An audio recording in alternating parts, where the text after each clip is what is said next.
बताओ भारत की चिकित्सा व्यवस्था, मेडिकल साइंस कितनी उन्नत रही। मैं ये गौरव तुम्हें इसलिए बता रहा हूं क्योंकि वर्तमान 190 वर्ष की शिक्षा ने हमारे तुम्हारे भीतर गुलामी की मानसिकता पैदा कर दी है। हम आज भी गुलामों की तरह व्यवहार करते हैं। आज भी उनके प्रति आकर्षण है हमारे दिलों में, लंदन के प्रति, अंग्रेजों के प्रति, फ्रांस के प्रति, पर हम अपने गौरव को कभी पहचाने नहीं कि भारत भूमि से ही सारी चीजें निकलकर दुनिया के कोने कोने में फैली है। बीज हमारे पास था, पौधे हमने सब जगह लगा दिए हैं। अब हम लगा सकते हैं दूसरी जगह, तो फिर अपने देश में भी लगा सकते हैं। यहां क्यों नहीं लगा सकते? तो ये हमारा एजुकेशनल सिस्टम था और ये सामाजिक स्थिति थी जहां हमारे यहां नारी को क्या माना जाता, वहां क्या माना जाता। वर्ष भर में एक दिन बेटा अपने बाप के साथ डाइनिंग टेबल पे बैठ के खा सकता था, उसको फादर्स डे बोलते थे। यहां तो रोज ही बाप अपनी गोद में बिठा करके अपने बेटे को साथ खिला रहा है। यहां फादर्स डे मनाने की क्या जरूरत है? हमें आज तक समझ नहीं आया। जिनकी माएं नहीं होती थी, फिर उन बच्चों के लालन पालन के लिए दहाए ने जिनको दुग्ध पान कराया, उस दुग्ध पान के दिवस को मदर्स डे कहा जाता था। तुम्हारी मैया ने तो खुद तुम्हें दूध पिलाया है, तुम काहे को एक दिन मदर्स डे मना रही हो? तुम्हारे लिए तो मां जब तक सामने है तो रोज ही मदर्स डे है। मेरी मां, मेरी मां, मेरी मां, मेरी मां। एक दिन क्यों? किस लिए एक दिन? ये तो वो ऑर्फन थे। और दूसरी बात, भारत की संस्कृति ऐसी है, वहां तो जन्म दे करके छोड़ दिया गया। स्त्रियों की वो हालत थी, बच्चों की वो हालत थी। हमारे यहां तो कोई अनाथ होता ही नहीं, हो भी गया तो काका, नाना, चाचा, कोई पड़ोसी में, और कोई न मिले तो जगन्नाथ के इस देश में और विश्वनाथ के इस देश में कोई अनाथ हो ही नहीं सकता। जगन्नाथ हमारे हैं, विश्वनाथ हमारे हैं, हमारे यहां अनाथ कहां से? कल मुझे उस जहां पर कुश्ती होती है वहां जाने का अवसर मिला और गोल्ड मेडल जीत के एक लड़का लाया है। मां बाप नहीं है और उनको लाकर जो लोग कहते हैं, जो लोग बोलते हैं, बताओ किसी बच्चे को ऐसी जगह से उठाकर मां बाप नहीं हो, मां बाप बन करके गोल्ड मेडल जीतने के योग्य बना दिया।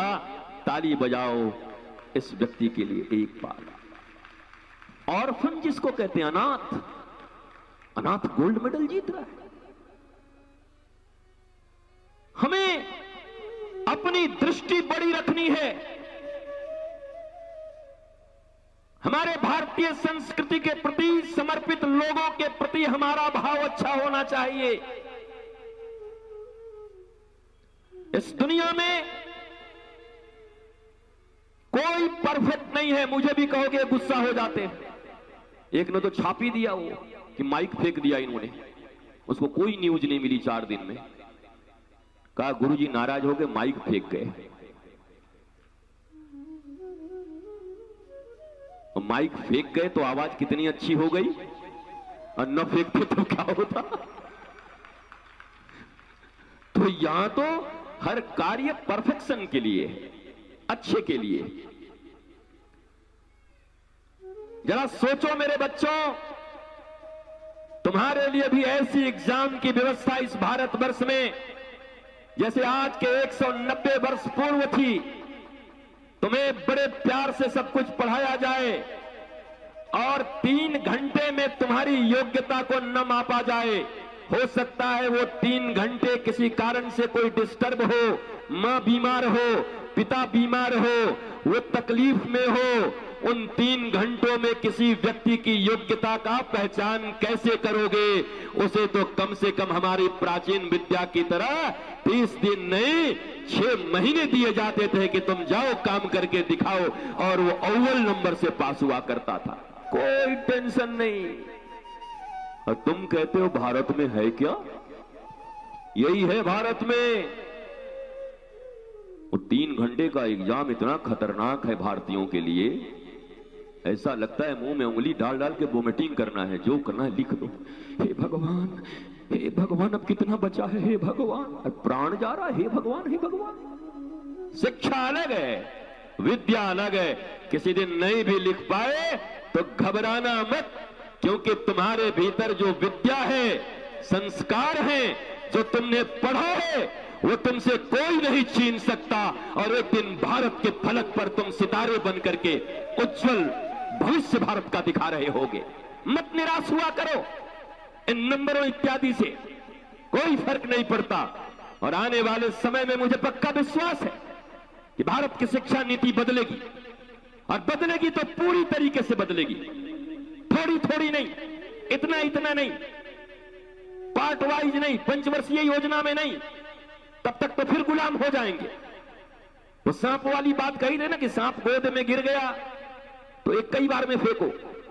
जब पता है कि विलियम्स और मैकोले ने और ब्रिटेन के पूरे संसद ने इस शिक्षा नीति का निर्माण तुम्हें गुलाम बनाने के लिए किया था, तो इसको बदलने में इतनी देरी क्यों कर रहे हो?